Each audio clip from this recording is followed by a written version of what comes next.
Welcome back, AI curious folk, to AI Ramblings Daily, episode 75. I'm Michael Parekh, your human AI guide.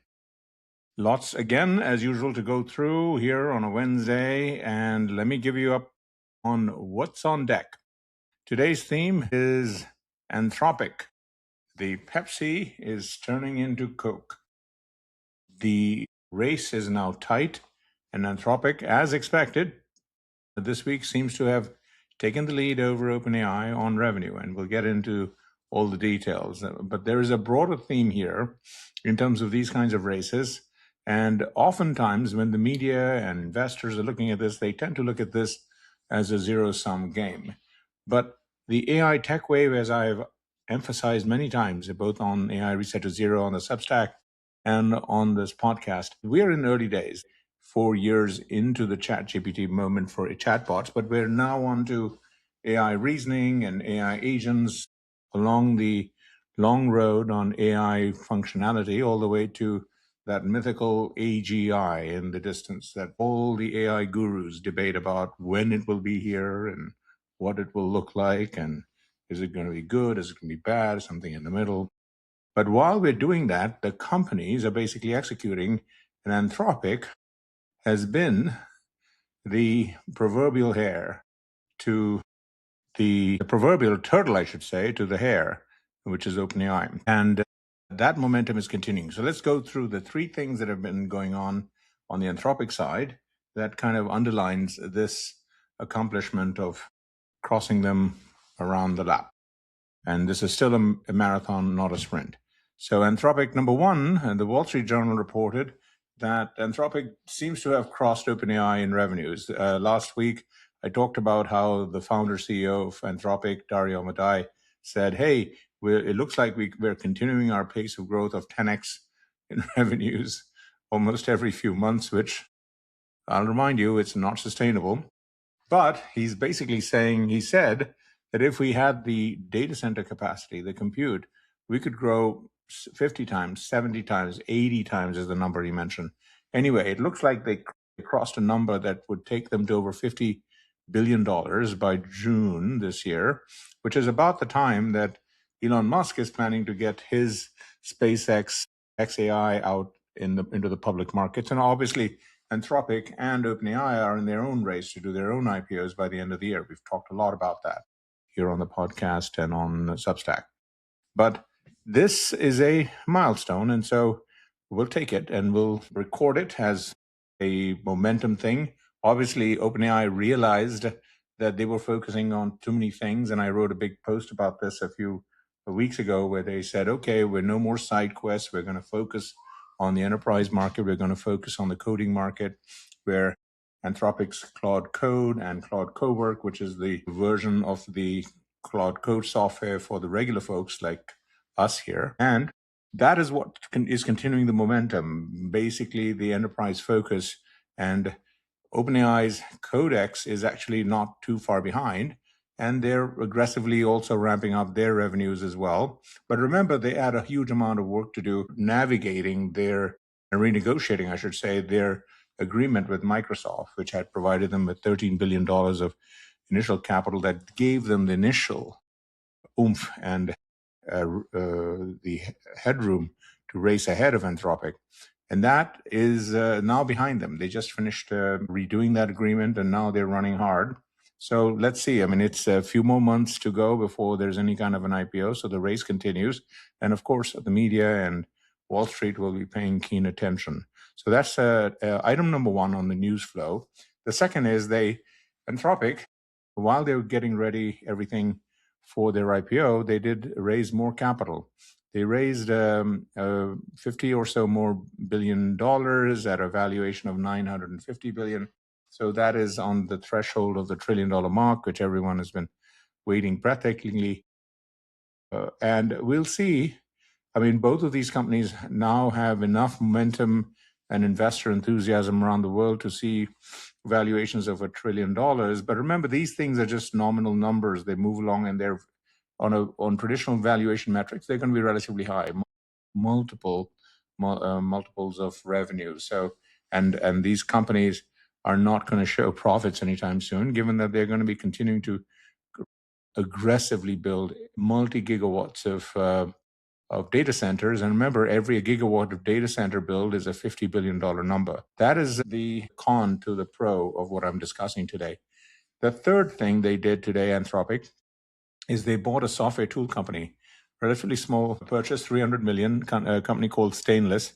But they were not a critical, but an important provider of API, SDK, software development kit tools, application programming integration. These are all mumbo jumbo terms, but basically it allows millions of customers to access the models at Anthropic. And these tools are also used by Google and OpenAI. So this is a way that these companies basically make their products available to the broader world. And these tools basically ease the path for a lot of customers to basically access this stuff. And Stainless was a notable startup providing that. And Anthropic bought a, and we should, my take here is that these sort of acquisitions will continue. They're going to be acqui-hires. There'll be full-on acquisitions, especially a few months before an IPO. That is one of the most opportune moments for these companies to buy smaller companies, because the acquired companies soon will get stock that will be public and be worth something more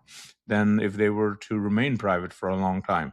So that is the flip of that equation. Anyway, so Anthropic is continuing this momentum.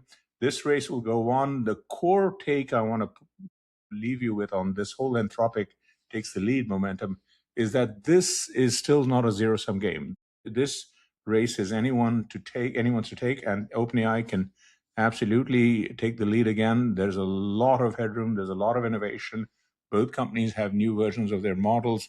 Anthropic with Mythos. The OpenAI folks have their 5.0 model and various incarnations of that. They've got various iterations of Codex, and they're all very focused on the opportunity ahead. So this will continue, and this race will continue even way past the IPOs. The IPOs are just a beginning point, not an end point. So keep that in mind. Okay, let's go to the gadget AI side of the discussion today on AI Ramblings. And here I wanted to touch on Meta. Remember, they've built up a huge amount of data center capacity as well. Zuckerberg has been building this up. Super Intelligence Lab, the Meta Super Intelligence Lab, MSL. He spent billions last year hiring dozens, if not hundreds of people at literally tens, if not hundreds of millions of dollars. He put Alexander Wang, he acqui-hired Alexander Wang of Scale AI to run this effort. And they're running hard with Meta AI and their infrastructure. So one of the things they need to do is to really start to ramp up the use of Meta AI by their 3.5 billion users of everything from WhatsApp to Facebook to Instagram. So the thing they announced today is that they're going to provide an incognito version of Meta AI chats on WhatsApp. This is an interesting move. It is a quest, as I've written about this, that on the consumer side, these companies, the big ones, I'm talking about Meta, I'm talking about Google, I'm talking about Apple. These are the companies with billions of customers, consumers, who are still scratching their head about this AI thing. They figured out, hey, there is something with a broader type of AI search. We get sentences and paragraphs back to our questions rather than just words as we used to get on Google search for 25 years. But they still don't know what this AI agent stuff is and reasoning is and so on. And Meta is basically saying, hey guys, we know you're scared of AI. We know you think that all the data is being used to train our own models, which, by the way, pro tip, it is. But they're saying we will let you use this in an incognito way. Your data will be totally end-to-end encrypted. It'll be private. We don't get to see it. So give it a shot. It's a tried and true trick. Get people to try it in the hundreds of millions and see if that'll stick, and then change the policies as you go along. And WhatsApp is a good place to start because that is the biggest billion-plus user community around the world. Tons of users all over the world, and people will try this because the end-to-end encryption on a global basis, messaging is a useful, attractive offer.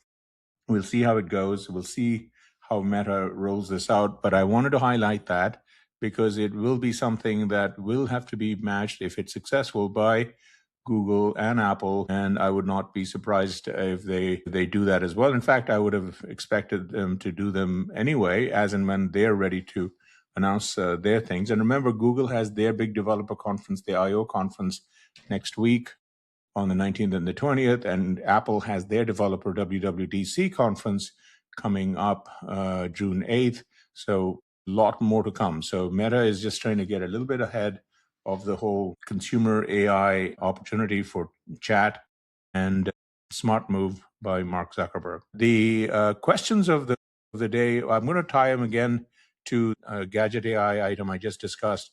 And one question I got that I think is interesting, which is, as AI grows here, what is especially on the agentic side, what is the near-term mainstream attraction of that application on the consumer side? And I've written a little bit about this, and I'll have some more up on this later this week. And basically, the clearest answer we've seen so far on the consumer side is AI as companion chatbots continue to see adoption in the millions and tens of millions across demographic groups, everything from the younger folks to older folks. And there's a lot of stuff in the middle there. It's a complex area. There's a lot of pros and cons, a lot of debates, a lot of obviously concerns about use of this by really young kids, a lot of regulatory examination here. But this is an area where consumers have figured out that, hey, this is something interesting. So I will watch that keenly, but it's still early days, and there's a lot to resolve and figure out here in terms of the stickiness, as it were, of this application. The other question that I got from listeners is, what role can AI agents play for mainstream consumer users? And the answer from my perspective still, and I've touched on this earlier, but I still think it's unclear for now. AI companies are trying agents on especially for planning and shopping activities, things like help me prepare recipes or a party list, invitation list, organization of events, etc. Also for shopping activities, the places where most of the AI companies are hoping they'll have revenue streams because they'll attach payment mechanisms. ChatGPT just announced some initiatives with Stripe and a whole bunch of other folks to try that particularly aggressively. And so we will see where this goes, but it's still an area that is looking for a product market fit, as it were. And we're early days. And AI agents for consumers is still in the early days. It's obviously gotten a lot of traction, product market fit on the enterprise side, especially with Claude Code and OpenAI Codex. But on the consumer side, it's still a wait and see game. So that would be what I wanted to discuss today on episode 75. I hope you found this useful. I also want to just flag today's AI Reset to Zero post, 1084, where I talk about NVIDIA Jensen getting invited at the last minute to go with President Trump on Air Force One to China for the big trade meeting that's going on right now. And over a dozen American CEOs have accompanied the president on this trip. Tech is well represented. You've got Tim Cook from Apple. You've got Meta there. And so it is a full roster of people. And now you have NVIDIA, because chips is a very key piece of the puzzle. And so we'll see what comes out in the next couple of days. So again, thank you for tuning in, AI Curious Folk. I thank you. And as usual, keep the questions, feedback, and likes and subscribes coming in. And stay tuned.